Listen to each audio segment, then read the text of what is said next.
6월 선물 옵션 만기가 이제 다가오고 있고, 이제 매월 두 번째 주 목요일은 대한민국의 파생시장 만기, 세 번째 주 금요일은 미국의 파생시장 만기예요. 다음 주 목요일로 이제 대한민국 선물 옵션 만기가 다가오고 있고, 미국은 이제 그 다음 주 금요일이 되게 돼요. 6월 선물 옵션 만기가 다가옴에 따라 글로벌 금융시장은 5월 15일 미국의 옵션 만기 이후에 주가의 되돌림 현상이 3단계로 진행되고 있다는 것을 계속해서 공개방송을 통해서 공유드리고 있습니다. 글로벌 금융시장 6월 선물 옵션 만기일로 다가가는 글로벌 금융시장에는 주가의 되돌림 과정 3단계가 진행되고 있다. 그 3단계의 첫 번째는 5월 15일 옵션 만기일 이전의 가격 수준까지 되돌림 과정, 2단계는 3월 급락폭을 전부 회복하는 과정, 3단계는 코로나19 발생 이전의 주가 수준까지 상승하는 과정이 진행되고 있다. 중국 상해종합주가지수와 글로벌 금융시장의 대형주 지수는 1단계를 넘어서 2단계로 지금 향하고 있는 중이고, 그리고 종합주가 지수들, 대부분의 종합주가 지수들은 2단계를 이미 3월 급락폭을 다 메우고 3단계로 향하고 있다. 그리고 중소형주 같은 경우에는 이미 완연한 주가의 과열 양상을 의미하는 3단계까지 가 있는 중이다. 왜 3단계가 과열 양상이냐면, 주식 가격이라는 것은 이 주식시장에 상장된 기업 지분가치의 합을 의미하며, 기업 지분가치가 증가되기 위해서는 기업의 경영 성과가 증가가 돼야지 된다. 그러나 코로나19가 발생되기 전에 기업의 경영 성과와 현재 코로나19가 만연해 있는 기업들의 경영 성과가 같을 수가 없다. 그렇기 때문에 이 수준까지 주가가 올라간다는 것은 이 주가 되돌림 목표 3단계는 완연한 과열 양상을 의미를 하게 되는데, 대부분 국가들의 종합지수가 과열 양상 국면까지 향하고 있다. 이와 더불어서 3월에 급락을 했었던 주식시장 급락 기간에 같이 급락을 했었던 주요한 금융 상품들에도 동일한 가격 되돌림 현상이 원유를 포함해서 다른 금융 상품들에도 나타나고 있다.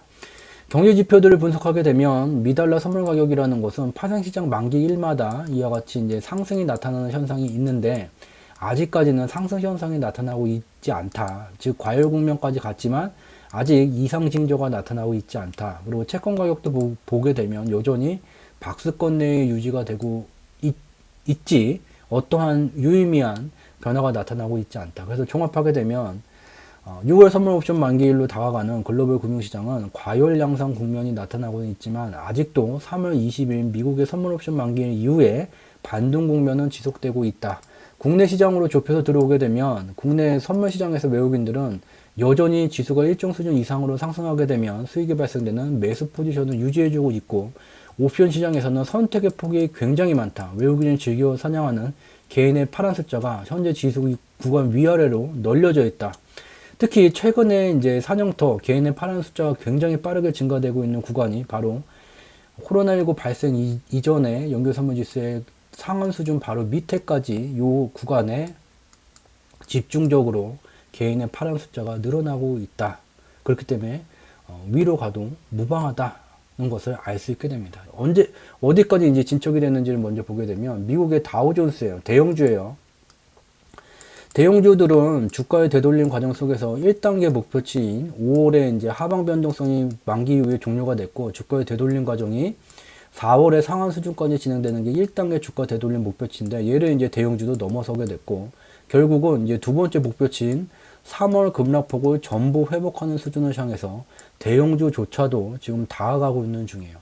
대형주가 이렇게 움직인다면 나스닥 지수, 중소형주 비중이 높은 이 지수 같은 경우는 이미 3월의 급락분을 다 메웠고요.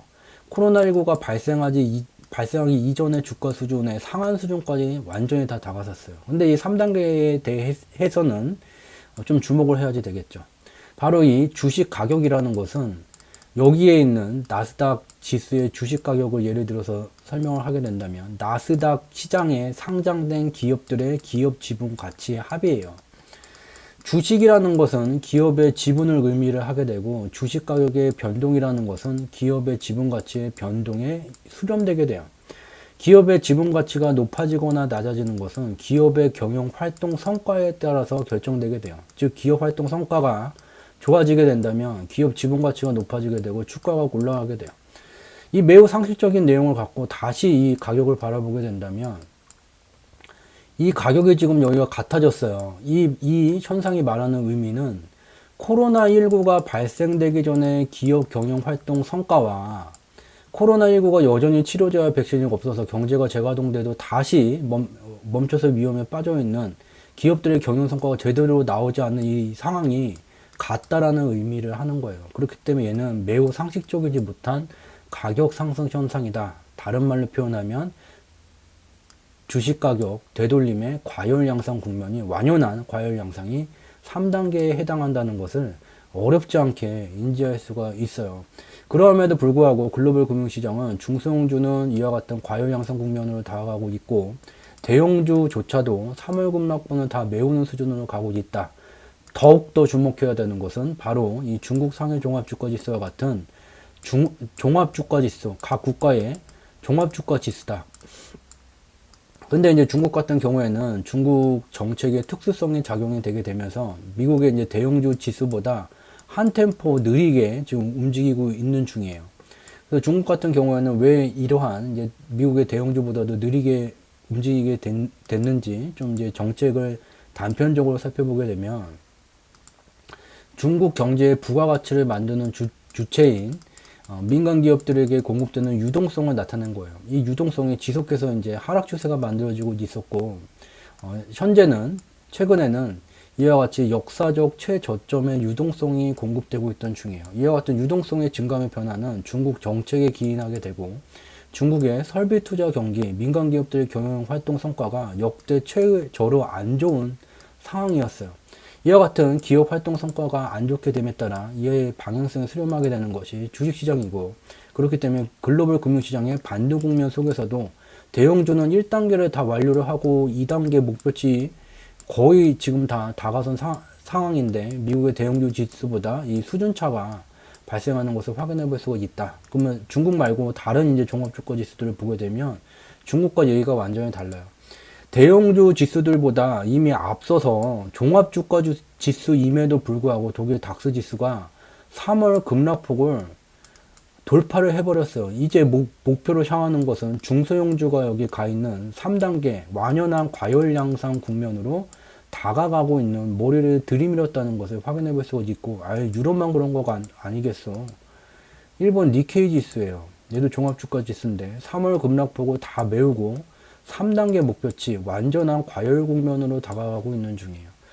얘는 이제 미국의 금요일날 세 번째 주, 6월 세 번째 주 금요일에 이제 미국 6월 선물 옵션 만기일이 되고요. 그것을 목표로 이제 움직이는 글로벌 금융 시장이에요. 그리고 이렇게 되면 중소형주도 완전한 과열 양상, 종합주가 지수도 과열 양상 국면으로 다가가고 있다. 대형주도 결국은 2단계를 넘어설 가능성이 높다는 것을 알 수가 있게 돼요. 일본 니케이 지수 이렇고요. 대한민국의 코스피도 보게 되면 종합주가 지수 임에도 불구하고 동일하게 2단계 목표치 3월 급락분을 다 메웠고 3단계 완전한 과열 국면 주가로 얘가 다가가고 있는 것을 볼 수가 있어요. 그래서 종합을 하게 되면 글로벌 주식시장은 종합주가 지수들마저도 중소형주와 같이 과열 양상 국면으로 다가서고 있다. 단 대형주와 중국 상해 종합주가 지수만 좀 상승 흐름이 느리지만 이 지금 주가의 되돌림 과정 속에 동조되고 있기 때문에 그들도 과열 양상 국면까지도 진행될 수 있다는 것을 알 수가 있어요. 근데 이와 같은 이제 주가 되돌림 현상은, 다시 말하면 가격 되돌림 현상은 주식시장에만 국한되는 것이 아니에요. 3월 급락을 나타냈었던 주식시장을 포함한 대부분의 금융상품, 원유 가격도 동일하게 뭐 사우디가 감산을 하네, 추가 감산을 하네, 여러 얘기들이 많지만 결국은 3월에 동일한 이유로 주식시장하고 연동돼서 급락을 나타냈었던 이 외에도 다른 이제 금융상품들도 동일하게 가격의 되돌림 현상이 나타나고 있고, 원유 가격 같은 경우도 1단계를 넘어서 지금 2단계로 다가가고 있는 것을 확인해 볼 수가 있어요. 이와 같이 글로벌 금융시장 3월에 급락을 나타냈었던 주식시장이던 다른 이제 금융상품들이던 대부분들이 동일하게 가격 되돌림 현상이 나타나고 있고, 그 가격 되돌림이 향하는 곳은 코로나19가 발생되기 전에 가격 수준이 과열 양상으로 향하고 있다는 것을 확인해 볼 수가 있어요. 여기는 이제 주식 가격이나 특정 금융상품의 이제 가격을 살펴보게 된 것이고, 이제 경제지표 몇 가지를 이제 살펴보게 되면, 첫 번째가 이제 미달러 선물 가격이에요. 미달러 선물 가격이라는 것은 이 특징이 있어요. 특정 이제 금융상품에서 수익률이 이제 확보가 되게 되면 얘를 이제 가지고 내가 돈을 벌었다라고 말할 수가 없어요. 얘를 반드시 돈으로 환전을 해서 내 손에 돈이 쥐어졌을 때 걔가 이제 돈을 벌었는지 안 벌었는지를 판단하는 기준이 되게 되고요. 얘를 이제 환전하게 되면 글로벌 금융시장에서는 미 달러로 이제 받는 경우가 대부분이죠. 왜냐하면 얘가 세계 기축통화 중에서 비중이 가장 높아요. 미 달러로 이제 받게 되는데 중요한 것이 이 얘를 받았을 때 이 미 달러 가치가 이 가치 자체가 예전보다 높아졌다면 예전과 같은 돈을 가지고 더 많은 금융상품들을 살 수 있게 될 것이고 미달러 가치가 이전보다 크게 떨어졌다면 같은 돈을 거머쥐었음에도 불구하고 살 수 있는 게 가지수가 줄어들게 돼요. 그래서 이 글로벌 금융시장의 연동 원리, 아까 이제 저희 그 한머니의 글로벌 운용시장 메커니즘이라는 그 영상을 참고해 달라고 말씀을 드렸고요. 그 영상에 좀 더 자세하게 나와요. 그래서 파생시장의 만기일마다 어떤 현상이 발생되게 되냐면 이와 같이 미달러 선물 가격이 지속적으로 급등하는 현상이 나타나게 돼요. 즉 파생시장 만기일까지 퍼센트 이제 수익률이 나타나게 되고 얘를 이제 환전하게 되면 돈으로 거머쥐게 되는데 이 수익의 효과를 더 높이기 위해선 이 달러 가치 자체를 더 높여주는 연동돼서 움직이는 현상이 나타나게 돼요. 근데 주목해야 될 것은 3월에는 이와 같은 미달러 선물 가격의 급등 현상이 나타났는데 4월 만기 파생시장 만기, 5월 파생시장 만기 1에는 이와 같이 미달러 선물이 급등하는 이 폭이 줄어들게 됐어요. 왜냐? 바로 이제 유튜브에 소장각이라는 제목으로 되어져 있는 한머니와 글로벌 금융시장의 변동성을 만드는 한머니와 이 한머니에 맞서는 미 연준의 이제 창과 방패의 전쟁 때문이에요. 바로 3월 23일 날 미 연준이 무제한 양적 완화, 필요할 경우에는 무제한으로 달러를 찍어내겠다. 이렇게 미달러 가치 자체가 급등하게 만들어지게 되면 실물 경제에 안 좋은 영향을 미치게 되고 유일하게 이러한 현상을 해결할 수 있는 곳, 미달러의 유동성을 조절할 수 있는 유일한 절대반대를 갖고 있는 곳, 미연준이 무제한 양적 완화를 발표를 했어요.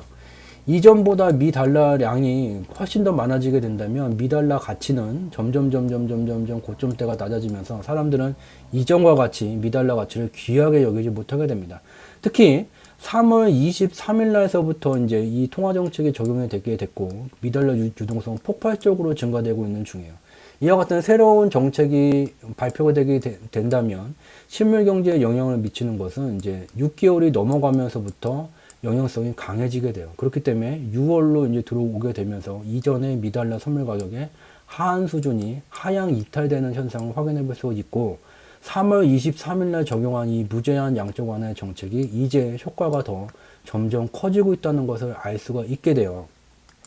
근데 우리가 이제 주목해야 되는 것은 6월 선물 옵션 만기가 아직 미국 같은 경우, 대한민국은 다음 주 목요일이지만 미국은 그 다음 주 이제 금요일이에요.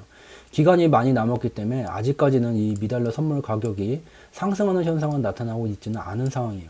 그래서 여기서 이제 알 수 있는 것은 현재 주요하는 이제 금융상품들이 저희 경제지표 스토리텔링이 3월 초서부터 계속 공개방송과 여러 이제 매체를 통해서 공유드린 바와 같이 3월 20일 미국의 선물 옵션 만기 이후서부터 이제 반등이 진행될 것이다 라고 계속 말씀을 드려왔었고 반등이 진행되고 있고 현재는 과열 국면까지도 가고 있지만 경제지표를 분석하게 되면 주요 경제지표를 분석하게 되면 여전히 이러한 반등 국면은 지속되고 있다는 것을 알 수가 있어요. 요거 하나만 갖고서는 이게 좀 몇 개 더 봅시다. 한 개를 이제 더 보게 되면요.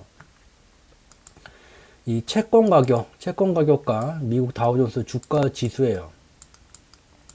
즉 아무도 현재까지도 어떠한 국내 분석기관, 어떠한 국내 언론도 거론조차 하지 않고 분석을 아예 하지 않은 2019년 8월에 글로벌 경제에 매우 중요한 사건이 펼쳐졌어요. 바로 미국의 중앙은행 미달러 유동성을 조절하는 미 연준이 8월에 보유자산 매각이라는 것을 조기 종료를 한다고 발표를 했어요. 2016년도 이래 미국의 중앙은행은 미국 건국 이래 가장 많은 이제 보유자산을 2008년도에 글로벌 금융 위기 때부터 누적되면서 이제 보유해 왔고 2016년도서부터 얘를 이제 대량 매각을 하게 됐어요. 이 보유자산은 시중에다가 팔게 되면 이 가격만큼의 미달러 유동성이 사라지는 현상이 나타나게 되면서 미달러 유동성은 2016년도서부터 급속도로 낮아지게 되면서 미달러 가치 강세 현상이 나타났어요. 근데 이제 문제는 대부분의 국가들이 이제 물물 교환을 하게 될 때 교환의 매개체로 사용하게 되는 게 이제 달러를 포함한 이 종이로 만든 돈이에요. 그리고 이러한 물물 교환을 원활하게 하기 위해서 이 달러 대비 자국 화폐 가치의 차이, 이게 바로 환율이에요. 환율을 급등락하게 만들지 말고 일정하게 유지를 시켜줘야지 실물 경제 물물 교환이 원활하게 발생이 되게 돼요. 그래서 이러한 환율을 안정적으로 유지시키는 기구들이 각 나라에 만들어져 있어요. 대한민국의 한국은행, 이와 같은 주요 국가의 중앙은행이 만들어진 목적은 미래를 예측하거나 대한민국 경제의 미래를 예측하기 위한 기능이 아니라 본연의 기능은 이와 같은 안정적인 환율을 유지하기 위한 것이에요. 그래서 통화 스와프를 했음에도 불구하고 미달러 대비 원화 가치가 약세로 계속하고 있다는 것은 중앙은행이 뭔가 일을 해야지 된다는 것을 의미를 해요. 이와 같이 이제 중요한 것은 이와 같은 교환의 매개체 환율에서 대부분의 국가는 우리나라와 동일하게 미 달러를 근간으로 자국 화폐 가치를 운용해요. 즉 무슨 말이냐? 미 달러 통화량이 늘어나게 된다면 자국 화폐 유동성을 비례적으로 늘려서 안정적인 환율을 유지를 하게 된다. 즉 미달러 유동성이 2019년 8월서부터 매우 빠르게 증가가 되게 되니 대부분의 국가들에서는 비례적으로 유동성을 늘리게 되고 결국은 2019년 8월 미연준의 보유자산 매각이라는 것이 9월서부터 글로벌 유동성이 매우 빠르게 증가되게 되는 원인이 되게 된 거야. 이것에 대해서는 어느 곳에서도 거론조차 하지도 않아요. 아직까지도 아무도. 그렇지만 이 경제 지표를 보게 되면 매우 중요한 사건이라는 것을 직접 눈으로 확인해 볼 수가 있어요. 8월 미연준의 보유자산 매각이 종료됐어요. 유동성이 매우 빠르게 증가되게 되니까 주식시장이 추세적인 상승을 나타내게 되고 유동성이 늘어나게 되면서 주요한 기업들의 기업 실적이 개선이 되게 되고 이에 연동되는 주식시장이 상승하게 되니 투자 매력이 안전자산인 채권에 대해서 떨어지게 돼요. 추세적인 하락 추세가 만들어졌어요. 코로나19가 덮치기 전까지. 이것을 만든 것은 바로 2019년 8월 아무도 주목하지 않은 미연준의 보유자산 매각 조기 종료예요. 이와 같은 일이 벌어졌다. 근데 현재는 이제 보게 되면 채권 가격이 2월과 3월에 주식시장이 급락을 할 때 급등을 한 이후에 아직도 이 고가놀이 패턴처럼 일정 가격대에서 계속 이제 움직이고 있다. 근데 주식시장은 3월 20일 이후에 계속해서 상승하고 있다. 얘를 이제 기술적 분석하시는 분들은 상승 추세라고 말하게 되지만 저점이 높아지는 상승 추세라고 말하게 되지만 상승 추세는 이와 같은 조건이어야지 돼요. 글로벌 유동성이 증가됨에 따라서 주요한 기업들의 성과가 높아지게 되고 그에 따라서 연동돼서 주식시장이 저점이 높아지게 되고 여기서 끝나는 게 아니라 플러스 채권, 안전자산에 대한 투자 수요가 줄어드는 현상이 나타나게 돼요. 이게 추세적인 주식시장의 상승 조건이에요. 추세적인 주식시장의 상승 조건이 아님을 눈으로 직접 확인해 볼 수가 있습니다. 그래서 현재 글로벌 금융시장이 과열 국면까지도 와 있지만 여전히 채권 가격이 이 박스권 밑으로 내려오는 현상이 나타나지 않고 있다. 그것은 이전과 달리 여전히 상승 추세가 아니고 반등 국면 속에서 과열 양상이 나타나는 것이라는 것을 알 수가 있게 돼요. 그럼 여기서 이제 궁극적인 의문이 생기게 돼요. 좋아요. 그러면 3월 20일 이후부터 지금 반등 국면은 계속해서 진행 중이고 과열 양상까지 나타나는 것은 맞아요. 근데 궁금한 것은 얘가 지금 채권이 여기가 가격이 빠지지 않고 있다는 것은 얘가 위로 가게 되면서 조정이 나타나는 거 아닌가요? 그리고 이게 추세적인 상승이 아니라 반등이라고 그러면 지금 하락 추세 속에서 진행이 되는 건가요? 아니면 상승 추세인가요? 이게 이제 궁금해지게 돼요. 얘는 이제 2부 순서 잠시 뒤에 살펴볼 내용에서 살펴보도록 하고요. 이렇게 이제 진행이 되고 있다. 여전히 글로벌 금융시장은 3월 20일 미국의 선물 옵션 만기 이후에 상승이 진행되고 있지만 여전한 반등 국면이다. 채권에서 돈이 빠져나오지 않는 반등 국면이 진행 중이고 반등 국면 속에서 주요한 이제 주가 지수들이 과열 국면으로 향하고 있다. 그럼에도 불구하고 아직도 반등 국면이 지속이다라는 것을 알 수 있게 돼요. 직접 눈으로 확인할 수가 있게 돼요. 그래서 이제 대한민국이 다음 주 이제 목요일 날 선물 옵션 만기일이 되고 이 포지션들은 언제든지 파생 시장은 크게 변화될 수가 있어요. 그렇기 때문에 의미성은 작지만 우리는 이미 앞서서 주요한 이제 경제 지표를 통해서 여전히 반등 국면 속에 과열 양상이 나타나고 있지만 여전한 반등 국면이라는 그 흐름을 알게 됐어요. 그 흐름 속에서 이제 얘네들을 살펴보게 되면 더 의미가 배가가 되게 돼요. 뭐냐? 외국인들은 대한민국 선물 시장 속에서 주가 지수가 일정 수준 이상으로 상승하게 되면 수익이 발생되는 선물 매수 포지션을 그대로 유지하고 있다. 그리고 이제 옵션 시장을 보게 된다면 현재 오늘 이제 장마감 기준으로 주가 지수가 연결 선물 지수가 286.4에서 종료하게 됐고, 얘는 이제 노란색 박스에 해당한 구간에 들어오게 된다. 여기서 이제 외국인은 소폭 이제 지수가 상승할 때 수익이 발생되게 되지만, 외국인이 즐겨 사냥하는 옵션 시장에서 이제 자금 동원력이 가장 약한 개인 종에서도 무한 손실이 가능한 이 매도 포지션 파란 숫자를 이제 공격하게 되는데, 여기는 그 파란 숫자가 없는 구간이다. 즉 여기는 사냥 구간이 아니다. 즉 이동하게 된다. 어디로 이동하게 될까? 개인의 파란 숫자가 많은 구간으로. 이 검은 실선들이 개인의 파란 숫자가 많은 구간이고, 위아래로 전문용어로 널려져 있어요. 이 말은 외국인은 이 파생시장의 수익 구조와 연동돼서 지수 자체를 빠르게 올려도 돈이 되고 템포를 늦춰도 돈이 될 수 있는 매우 선택의 폭이 다양한 그런 외국인한테 매우 유리한 상황이다. 특히 주목해야 되는 것은 여기에요. 300에서 307.5 미만 구간, 연결선물지수에서는 코로나19 발생 이전에 주가 이 연결선물지수 수준, 상한 수준보다 약간 못 미치는 이러한 상황이에요. 여기에 대해서 이 개인의 파란 숫자가 매우 빠르게 증가되고 있는 중이에요. 이 말은 글로벌 주식시장, 글로벌 금융시장이 가격의 되돌림 형상이 과열 양상까지 가고 있고, 주요한 경제지표를 분석하게 되면 여전히 3월 20일 미국의 선물 옵션 만기일 이후에 반등 국면이 지속되고 있는 상황에서 외국인은 한국 시장에서 선물 시장에서 지수가 상승하면 수익이 발생되는 매수 포지션을 유지해주고 있는 상황에서 옵션 시장에서는 위아래로 이제 선택의 폭이 많다. 그렇지만 이 위에 구간에 결국은 이제 개인들이 외국인을 움직이는 아이러니한 상황이 발생이 되게 돼요. 여기에 이제 사냥을 할 수 있는 사냥터가 많이 만들어지게 되니 여기로 갈 가능성이 높아지고 있다는 것을 알 수가 있게 돼요. 이 두 가지 영상을 꼭 봐주세요. 유튜브에도 영상이 있는데 얘는 이렇게 내리면서 찾아야 되기 때문에 시간이 좀 걸려요. 그렇지만 이제 봐주셔야 되는 게 이 한머니의 글로벌 금융시장 운용 메커니즘, 그리고 두 번째가 이제 소장각, 창과 방패의 전쟁 5부작자래요. 이제는 요거를 꼭 두 개를 봐주세요. 그럼 오늘 질문 남기신 거에 거의 뭐 8, 90%는 여기에 질문 남기신 거 외적으로도 다 더 많은 내용들이 여기 담겨져 있습니다.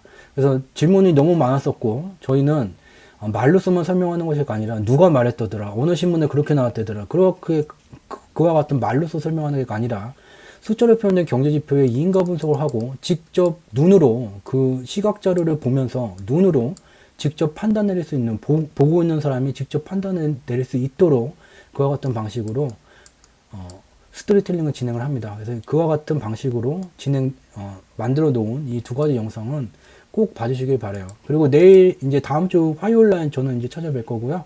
다음 주 화요일 전에는 저희가 이제 운영하는 블로그 네이버에다 경제지표 스토리텔링 치시게 되면 저희가 운영하는 블로그가 나와요. 이 블로그에는 하루에 적으면 뭐 주말에는 1개, 주 중에는 2개, 많으면 5개까지 그날 이제 대한민국 금융시장, 글로벌 금융시장 또는 글로벌 경제, 한국 경제 주요 이슈 내용을 분석한 내용이 나오고, 여기는 이제 굉장히 작은 주제에 대해서만 현상 위주로만 다루게 되고요. 이것보다는 좀 더 심층 분석, 인덱스 리뷰가 나는 필요한데 그러시는 분들은 주상지라는 카페로 들어오시게 되면 여기에 이제 시황을 또 공유를 드려요. 근데 이 시황은 블로그에 있는 것보다는 한 단계 더 인덱스 리뷰, 심층 분석에 들어가는 내용이에요. 기승전결로 이제 구성이 된 그런 인덱스 리뷰가 됩니다. 그래서 요거가 같다는 점, 네, 다음 주 화요일 밤 10시, 화목 밤 10시에 매번 진행을 합니다. 그래서 오늘 방송은 여기서 마치도록 하겠습니다. 저희는 일부 이제 주요한 핫 이슈 내용을 다루게 되면 특정 국가의 정책에 대한 내용도 좀 다루게 됩니다. 그렇지만 저희는 주관적으로 좋다 싫다 또는 정치적으로 어떤 정당을 지지한다 지지하지 않는다와 같은 주관과 정치성을 철저히 배제한 숫자로 표현된 경제지표의 이인가 분석으로 특정 경제 현상을 분석하고 그 분석 내용을 분석 내용을 공유를 함으로써 우리의 삶에 다가오는 방향성을 미리 파악해서 대비하고자 합니다. 그래서 늦은 시간까지 저희 경제지표 스토리텔링에서 진행하는 밤을 잊은 그대 공개방송에 참여해 주셔서 진심으로 감사드리도록 하겠고요. 저희는 늘 지독, 중독, 고독의 3독의 정진을 통해서 늘 양질의 콘텐츠를 나눌 수 있도록 노력하도록 하겠습니다. 늦은 시간까지 함께 참여해 주셔서 진심으로 감사드리도록 하겠습니다. 고맙습니다.